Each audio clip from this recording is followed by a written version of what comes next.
Canon's new APS-C flagship, the R7, is an incredibly interesting camera. It's the first time that they've made a true professional mirrorless camera, but with an APS-C sensor inside.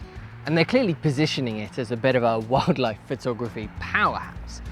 But I think it's also quite an interesting camera for video users as well. Now, it's certainly not the best mirrorless camera for video that Canon make. In fact, it is far, far from it. But there are some features here that make this a very sensible, practical choice for video, and we have to judge it inside its price point. Once you start comparing it against other popular cameras in its price range, it's quite a practical choice that offers a lot. I mean, right now, for example, it is nearly half the price of the Sony a7 Mark IV. It's less than the Panasonic GH5 Mark II. It's only slightly more than the Blackmagic Pocket 4K. Now, it's certainly not the most exciting camera amongst those. There's no raw video, no full frame sensor, nothing like that. But I do think it's going to tick a lot of boxes for a lot of people and be quite a practical choice, but gives particularly good value for money. So let's break down what the R7 can actually do for us video users.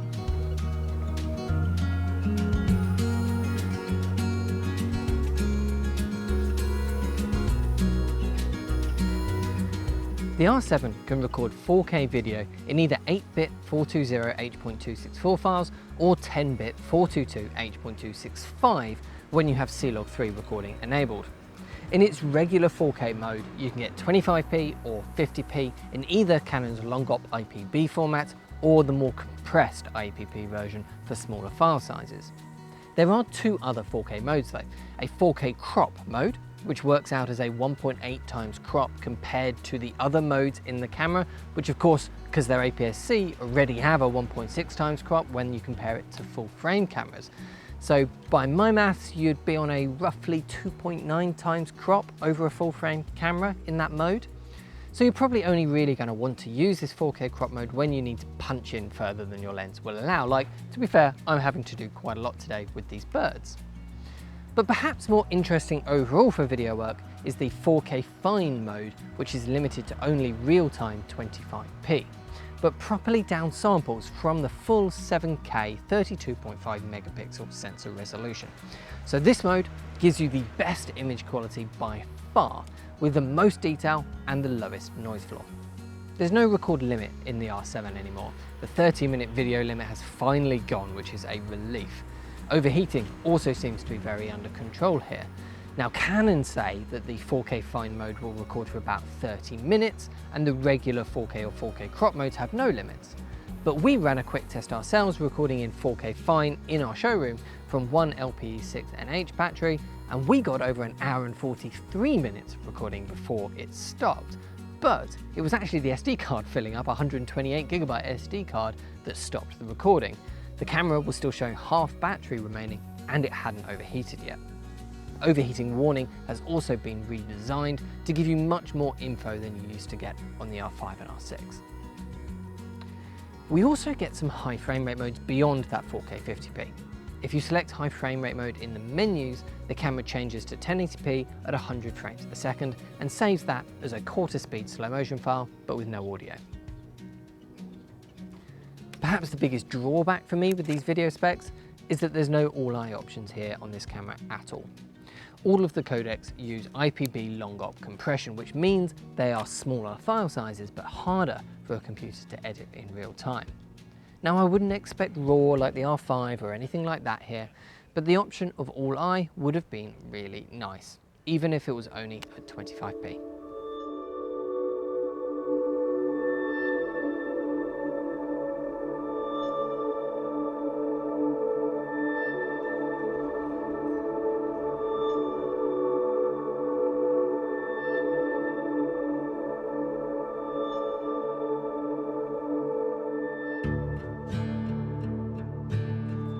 The physical feature that caught my eye the most with the R7 is that Canon have given us their new MI-Shoe technology here.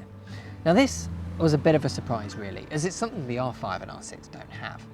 It first appeared on the XF605 camcorder and then the flagship R3 mirrorless camera before then coming to the R5C, all much more expensive and more video focused offerings than the R7. But this shows that Canon are thinking of this as a technology to put on every one of their mirrorless cameras, not just the video specific or the flagship models, which I am very pleased to see. If you're used to Panasonic or Sony cameras, this will be nothing new.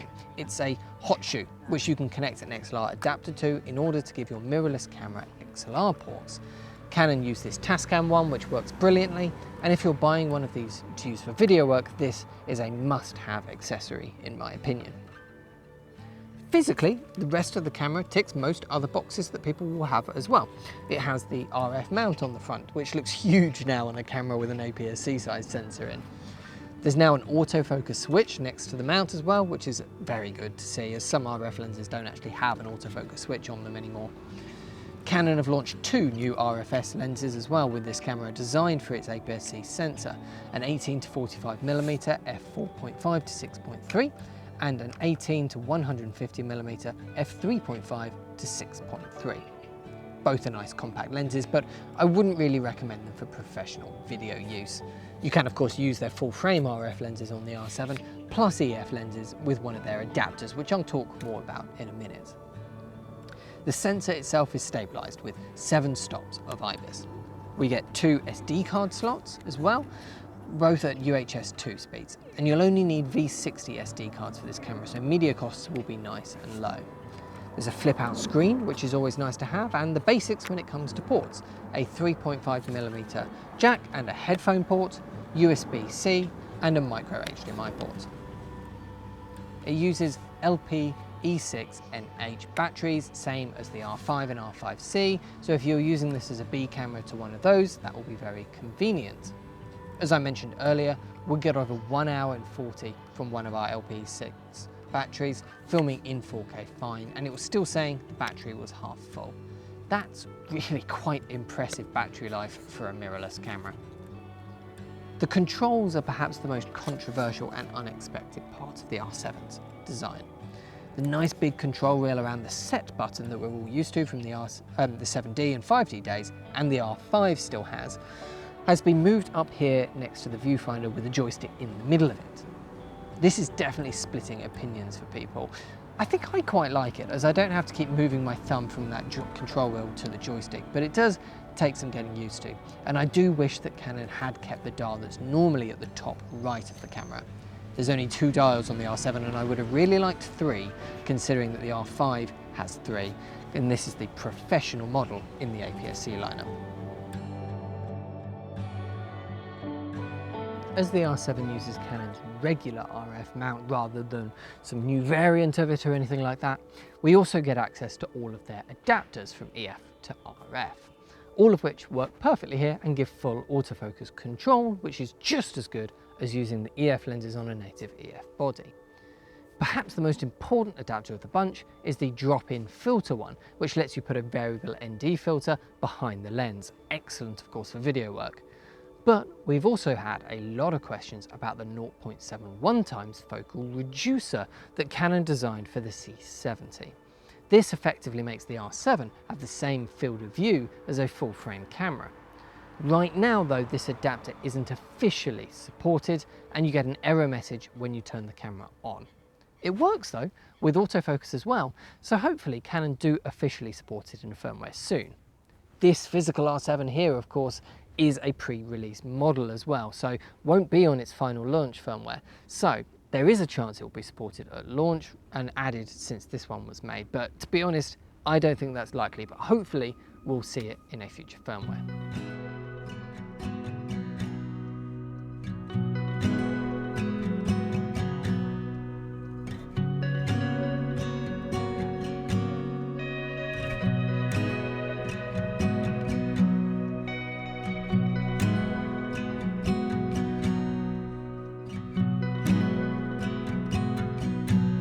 So the 2 big questions are, would I recommend an R7 for video work? And absolutely I would.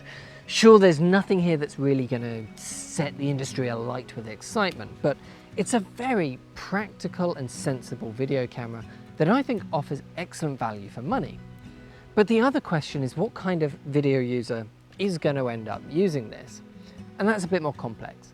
I mean, obviously budget comes into it. If you can afford an R5, R5C or C70, then those will absolutely be better cameras for video work than an R7. But those cameras all cost around the £4,000 mark or so, and the R7 is about a third of the price of any of them. And there's a huge part of the market that just can't stretch the price point of an R5C or a C70, even if they are far superior cameras. And if that sounds like you, I think the R7 is probably the best video offering from Canon out there. But I also think this is going to be an excellent B camera for the C70 specifically. Same sized sensor, same lenses, it's a capable stills camera in its own right, and it's nearly a quarter the price of a C70.